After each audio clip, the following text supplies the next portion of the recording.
let's move to some more current stuff and some of your shows that I saw you do and some of your commentary.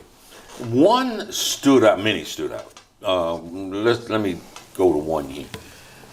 You seem to be highly critical of Russell Wilson and his wife, Ciara. You brought a black male perspective to that, where if I heard it right, interpreted you correctly, you basically were saying that Russell Wilson, the husband of Ciara, should not have allowed his wife to come out in public with a semi-nude dress where it didn't leave much at all to the imagination that she was advertising. Correct. Let's get into that. Tell me what you wanted to convey in your message and your opinion about that. Well, first of all, in this Babylonian system, traditional family values and manhood is greatly attacked. And we see the pushing of anything that's anti-traditional male, which is provide for your wife and children, working, hard, right? Defending your family, basic things that men has done for centuries, right? We're seeing the feminization of the male in the Babylonian Western system. We just seen, unfortunately, it was so unfortunate what LeBron James had on. My God, he had on some sort of either kilt or skirt or something. I'm more so on the traditional family, what I was taught by my grandfather, my father, uncles, the great black men before me. And what I'm conveying is that you as a man, if you let and allow, and yes, I'm using the word let and allow. Now, what I mean by that, you can't physically stop her. No, but what you can say is, number one, why you think that's okay to go out in public like that? As number one, as a mother. Number one, as a mother. Number two, as a married woman, why do you think that's okay? So you're going to draw a certain kind of attention. Men going to shoot at you a certain way. Other women going to look at you in a certain manner. Like, what does that say for you as a man in the leadership of your home? It seems like that your home is flipped upside down and that she's running the household and you following like one of her kids. And women do not respect no man that they could run. They will never respect them.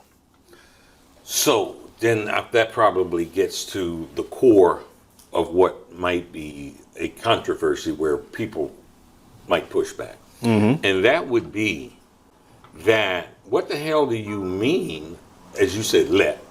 And you define that.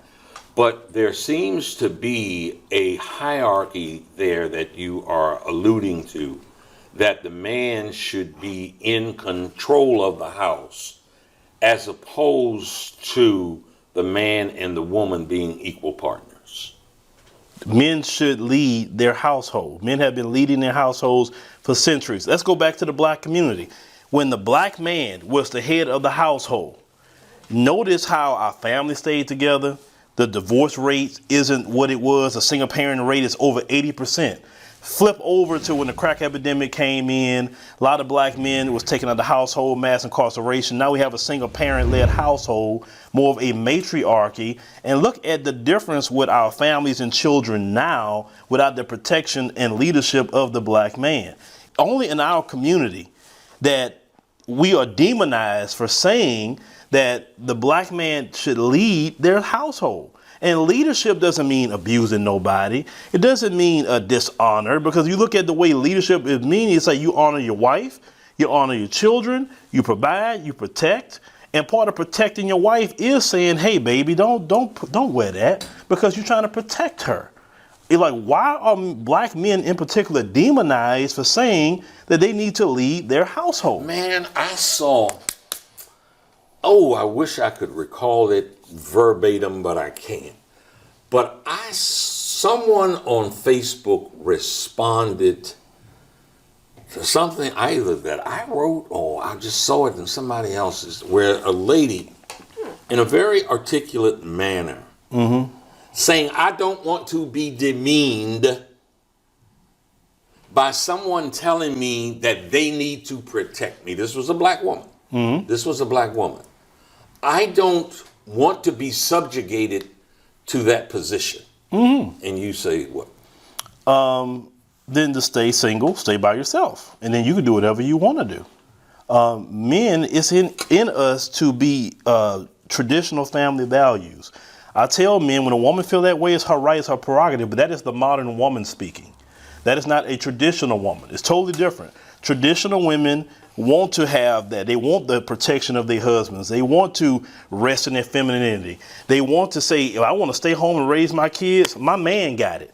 That's the kind of women that a lot of men say, let's go after. And unfortunately, due to this modern woman system in America, some men have to leave America to go find a traditional wife because unfortunately in the Western system, just filth is celebrated. Versus, let's say you go to African countries, for instance, you can't get away with what Ciara did in Uganda. Go pull that in Uganda if you want to. You will be shamed by the men and the women. That's what I'm talking about. In our own community in America, we would have shamed that. And the good thing about my age range is that I got to see just a little bit of it. When we still had some shame in the black community, and I seen it transfer into this mess we see today. And what I see today don't work. It don't work for our children. It don't work for our community. So if people are mad that I'm saying this, so you mean to tell me that's okay to defend filth? What about those children when they go to school? Your mama is half naked on for the world to see. What about those children when people say, man, what your mama had on? Kids got to deal with that. The backlash, what their parents do. That's why I try to be a good representation because my children are watching me. So, folks, in the event that my questioning is misunderstood, let me say something. 20 years ago, sitting around a table, it was like two guys and, 10, 11 girls. Okay. Women. And folks, Phil, I asked the question, interestingly enough, what was the number one factor in a man that made a woman attracted to him? And almost to a person, somebody said something, and I think it was more frivolous than it was really given thought. Like that brother got to have some money for me. That was what one person said. And she never really came off of that money, honey. The ones who answered the question more, I think, thoughtfully, seriously, said security. Mm-hmm. To your point about traditional relationships, I really do see a conflict, a wrestling match, a boxing contest, call it what you will, in modern day relationships between men and women, where on the one hand, it seems to me to be an instinct for the woman to look for the security in a man, but absolutely now being culturized in a way to say, I don't want no man telling me what to do. Mm-hmm. Now, I'm not taking a position there. Mm-hmm. I'm just seeing what I observe. Right. Same thing? Well, women, no matter what country they come from, they definitely look for a man with resources. They were looking for a man to protect them, etc. I expect my own daughter. It's like, for instance, when you have a daughter, you meet the guy. First thing you want to know what you do for a living. You don't want your daughter no bum on the street, right? But some of that, he got to have money, like the ridiculous thing they say in the day about they need to have six figures. Like, are you crazy? And what's crazy to me is that how black people have gotten so entitled. That amazes me. So wait a minute, we come from the hood, food stamps, government cheese, and you talking about six figures? Come on now. You know good and well we got to work our way up. When you say that, you mean the woman is talking about six figures? Yeah. You got women in our community today that's talking about a man needs to have six figures when the average man black man makes about $42,000. Only maybe about our top 3% of black men make over $100,000 a year. Now, maybe the top 1% make over $1 million.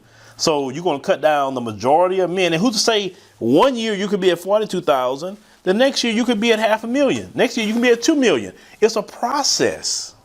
And nobody wants to process anymore. This current generation, I noticed it. This current generation don't want to work for anything. They want to start day one at the top. That's not the way it works.